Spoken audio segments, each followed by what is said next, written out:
Mm-hmm. All right, favorite place to eat? I'm assuming it's Coco's, but Love Coco's. might have a different place. Coco's is one of my go-tos for sure.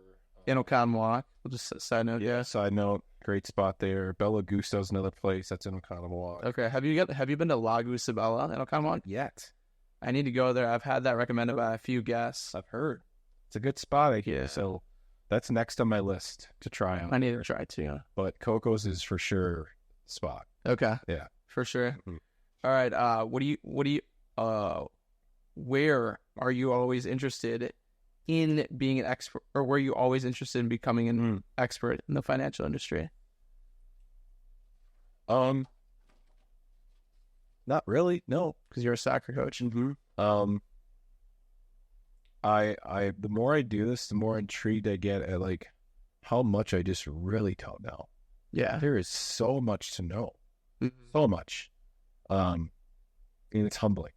Like it's humbling every day. And overwhelming some days. Yeah, very. Yeah. I can't tell you how many times I say to clients, like, you know what, that's a great question, Hunter. I'm gonna find out. Yeah. And like I get excited. Mm-hmm. So I'm like, oh, I stumble across something I don't know. This is cool. I get to go and learn more about something that's actually meaningful. You know? Yeah, and it'll help somebody too, yeah. Mm-hmm. Right. So yeah, it wasn't originally what you wanted to do when you were younger. So related to that question is, what did you want to be when you grew up when you were younger? Yeah, soccer player. Everyone soccer player. So what I said about like finding your passion and stuff, like I think it's just bullshit. Like I don't think you realize or find your passion. Like your passion is probably something you're good at, I guess. And you don't get good at something until you do it a lot. And to get good at something, you have to do it a lot, but you have to suck at one point in time, hence the journey. Mm-hmm. And then like you have to start. So you got to start. You're going to suck when you start at something. You're going to do it a lot and get better. Then you're going to get good at it. Then you'll like it and you'll enjoy it. And then it becomes your passion. Right. Like that's the end, Uh-huh. not the start. Yeah. So, like the whole find your passion thing, like never, when I was 21, 10 years ago, I never thought I'd be here. Right. No way. I'm a college soccer coach for sure. Uh-huh. For sure. Yeah. And here I am. Yeah. And financial planning is something that you can plan for in the future, but your job and your passion isn't something you can plan for. There's a lot of trade-offs from the past life too, because when I played and coached, like I came out of that experience because I was a team captain, blah, blah, blah, with a really big appreciation for like training, strategic planning, calling things in advance. This is like terminology for what I do now, but like arriving well positioned, being ready for the unknown. We trained for this. We're not going to be rattled when things don't go our way because we're prepared, blah, blah. Like that experience kind of transcends into what I do now. Okay. And I came out of that experience into it here with like an appreciation truly of like, no, there's like this shit matters, dude. Like it really matters. Yeah. Yeah, I thought that was a cool little iteration of it. Well, yeah, there's so many analogies that you can make, like to compare one thing to another. I've heard one about like woodworking. In high school, I was a big woodworker. My dad's a big woodworker. My grandpa's a huge woodworker. Yeah. And like building like anything in woodworking is just like a business. Like you start with the legs, which could be like your first client or something like that. Then you have to build it out, and then you grow into where you wanted to be, that main goal of like the table being done or the business, like to where you wrote on your piece of paper where you want it to be. It's as simple as that, but there's steps that you have to take to get there in order to be able to get to your goal. Same thing with the table, same thing with the business. And like no one ever sees how late you are up working on it, how many times you messed up and started again. Right. Like how many times you're like, I gotta draw this out again. Again. Yeah. Like erase it again.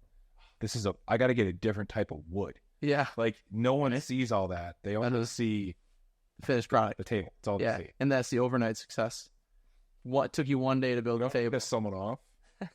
Easy for you to say, God. It's like, oh, motherfucker, don't you dare. Yeah. You have no idea. That's why I never rip on somebody that like has a bunch of money or is successful, because you have no idea what they did to get. Because at one point in time, whether it was them or someone in their family, at one point in time, that wealth did not exist for that person or that family. Right. Someone changed it. Right. Someone did something, and they took a risk.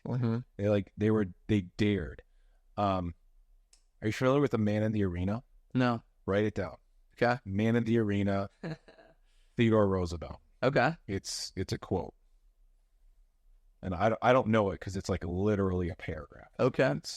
It talks about like the person who's the most like appreciative, the person who deserves the most credit is like the man in the arena who's scarred and marred, blood on his face, and like is willing to like dare and like try and like fail and get up again in front of everyone. Yeah. Not the one who like never wanted to, was too scared to. Watching the person in the arena.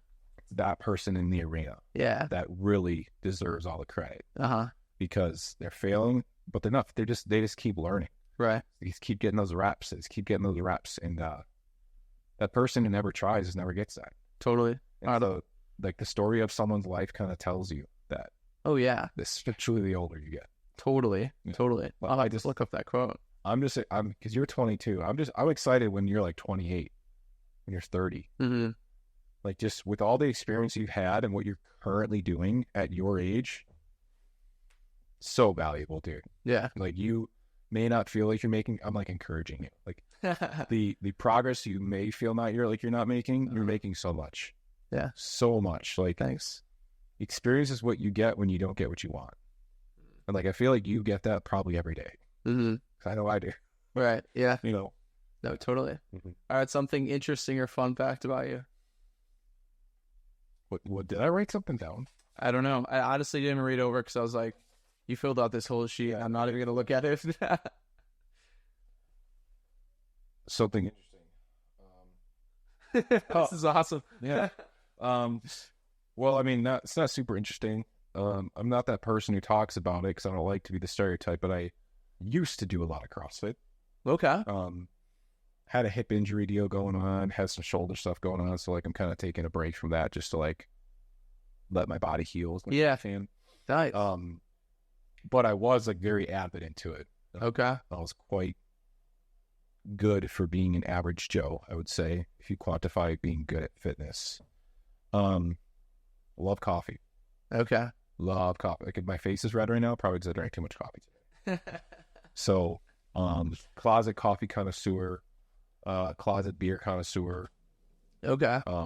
Anything health and wellness, I'm pretty much all in. Chelsea FC in London, that's my team. Yeah. Some big soccer fans still watching it. Oh, I get to be a fan. Yeah. Like I don't have to watch. I still do because it's who I am for so long in my life. Like read the game and tactically and stuff. Like you know, Mm-hmm. but I get to just be a fan. Yeah. I get to just turn the game on and turn the game off. Right. Yeah. You know, like once, twice a week, whatever. I get to do that, and I missed being a fan of the thing I love. Okay. When I was coaching. Yeah. Because I was always coaching it and analyzing and this and that, and like I couldn't turn on the Chelsea game and enjoy it. Right. I couldn't. Yeah. Which is weird. I never think about that, you know? Yeah. Now I can't. Huh. And I'm finally back to it. And it's so nice. There we go. It's so nice. That's awesome. Heck yeah. All right. Advice for young people. I think I wrote that one down, right? Sure you did. You got it prepared. Yeah. Oh, yeah. In life, we must choose our regrets. You choose the pain of discipline or the pain of regret. Okay. Yeah. And I think like just reframing it as like you get to choose versus it happens, I think changes a lot for people personally. Yeah. But that was one of a quote I heard a while back. I'm like, in life, we must choose our regrets. That's really interesting. Mm-hmm. There's so many ways you can go with that. Mm-hmm. But I would more broadly say to a young person, like, just be curious. I never thought I'd be in the role I'm in now. Like, ask questions. Explore things that are new. Even if you don't think you're going to like it, try it. Try that internship. Mm-hmm. Be unequivocal that you know you don't like that. Yeah. You know, like, but don't say you don't know you don't like it because like you never tried it. I don't like pickles. I have tried pickles. Yeah. Like I've tried them, bro. Like I've tried to like, I don't like them. Uh-huh. Same with ketchup. Same with mustard. It's not going to change. Yeah. And I can say that because I've tried. Like, but I'm not just going to broadly say, like, I don't like mayonnaise. Yeah. I've never tried mayonnaise. I have. Mayonnaise is, like, iffy, but okay. you get my point. Yeah. Don't knock something until you try it. Totally. You know, and I think there has to be a certain level, and I see it too often of, like,